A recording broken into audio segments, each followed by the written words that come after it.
There is a part of your brain that has never seen a soccer field. It has never heard a final whistle. It has never watched a penalty shootout on television. But every time you do any of those things, that part of your brain wakes up, and it responds the only way it knows how, as if your life depends on what happens next. Your brain was not built for sports. It was built for war.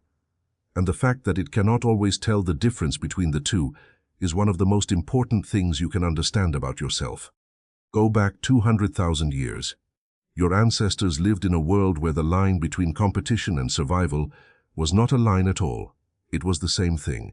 When two groups of early humans competed for the same water source, the same hunting ground, the same territory, the loser did not walk away disappointed. The loser walked away dead, or enslaved, or displaced into a landscape that could not support them. Competition was not a game. Competition was an existential event, and your brain evolved to treat it exactly that way. Neuroscientist John Crystal at Yale University has spent years studying how the brain responds to threat. His research, along with decades of work in stress neuroscience, points to a consistent finding. The human stress response, the flood of cortisol and adrenaline, the narrowing of focus, the physical preparation for action, does not distinguish between a mortal threat and a high-stakes competition.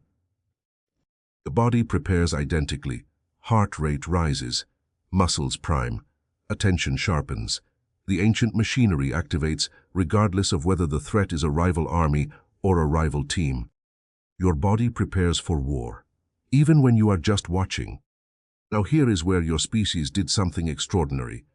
At some point in human prehistory, and anthropologists debate exactly when, humans began channeling that war machinery into something that looked like a game, but functioned like a controlled version of the real thing.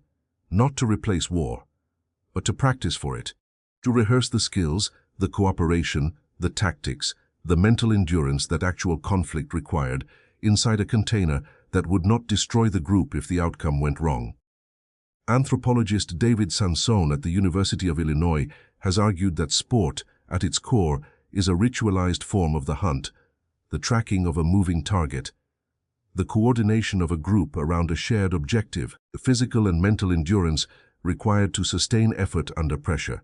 These are not coincidentally similar to the demands of warfare and hunting.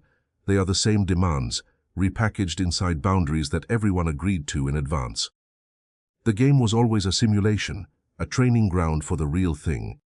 Think about what the most successful team sports actually require: synchronized movement under pressure, rapid communication between group members, the ability to read and anticipate the behavior of opponents, the willingness to sacrifice personal glory for group outcome, the psychological resilience to continue performing after setbacks. These are not the skills of leisure. These are the skills of warfare. And for hundreds of thousands of years, the groups that had them survived. The groups that didn't. Your love of sport is not a pastime. It is a survival instinct that found a safer outlet. Now consider what happens to the brain when the stakes of that outlet feel real, when a championship is on the line, when your team is 1 goal down with 5 minutes to play, when everything that tribal part of your brain has been tracking across 90 minutes suddenly converges on a single moment. Researcher Robert Sapolsky at Stanford University, who has spent his career studying the intersection of biology and human behavior, has documented something striking about testosterone and competition. In the hours before a high-stakes competitive event, testosterone levels in both participants and spectators rise. After a victory, they rise further.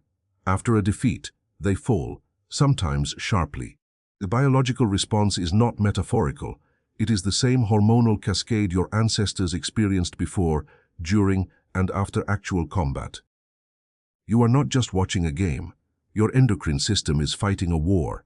This is why sports can produce states of emotion that seem entirely out of proportion to what is objectively happening. A grown adult weeping in the stands after a cup final. A crowd of strangers moving as a single organism. People who have never met each other, sharing a moment of connection, so intense it feels like family.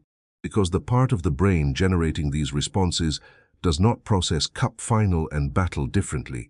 It processes our group against their group, and the outcome matters. And for most of human history, when that signal fired, The outcome mattered in the most absolute sense possible. The modern sports stadium is, in evolutionary terms, a battlefield that learned to contain itself. The violence is ritualized. The conflict is bounded by rules and time.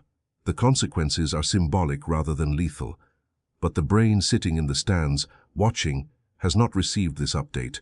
It is running software written across 200,000 years of actual conflict.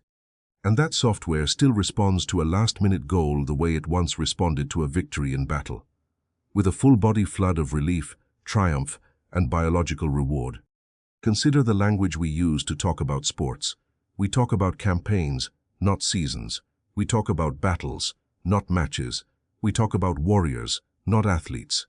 We talk about territory, home ground, away ground, using the same spatial logic that governed the competition for actual land. We talk about teams going to war. Coaches talk about weapons. Fans talk about destroying the opposition. This is not hyperbole. This is the original vocabulary surfacing through the borrowed framework of the game. The ancient brain describing what it is actually experiencing in the only terms it has ever had.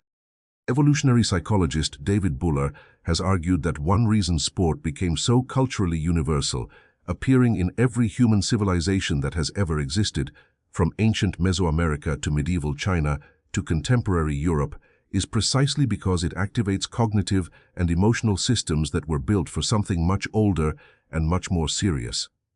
Cultures don't invent sports accidentally. They invent them because their members have brains that need an outlet for war-level emotional investment, and sport provides one that doesn't end in casualties. But here is the thing your ancient brain never quite accepted. The outlet is not the real thing. And on some level, below language, below reason, in the oldest processing layers of your nervous system, you have always known this. Which is why winning never feels like quite enough. Why the relief after victory is so quickly replaced by the anticipation of the next competition.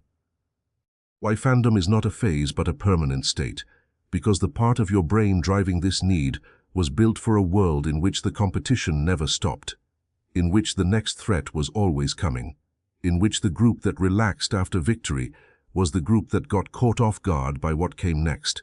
You were built to stay ready. Sports keep you feeling ready, without the cost that actual war would require. This is the bargain your civilization made with your biology. We will give your ancient war brain a game. We will dress it in colors and rules and rituals and a calendar of fixtures. We will let it feel the full weight of group survival and group failure, within boundaries that won't actually kill anyone. And in exchange, that enormous, ancient, violent part of you will agree to sit in a seat and scream at a television instead of doing what it was actually designed to do.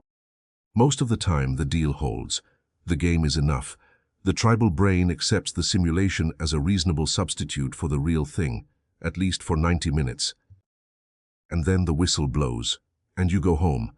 And somewhere in the oldest part of your brain, something that has been tracking group survival for 200,000 years notes the outcome, adjusts its threat assessment, and begins preparing for the next match. Because for that part of you, there is always a next match. There has always been a next match, and there always will be. If this video made you see your own reaction to sport differently, the heat in your chest, the tribal pull, the way a loss can ruin your entire day, hit the like button. It helps this channel reach more people who want to understand why they feel the things they feel. And subscribe to the Tribal Brain. Every week, we take something you experience deeply and show you exactly how ancient it really is.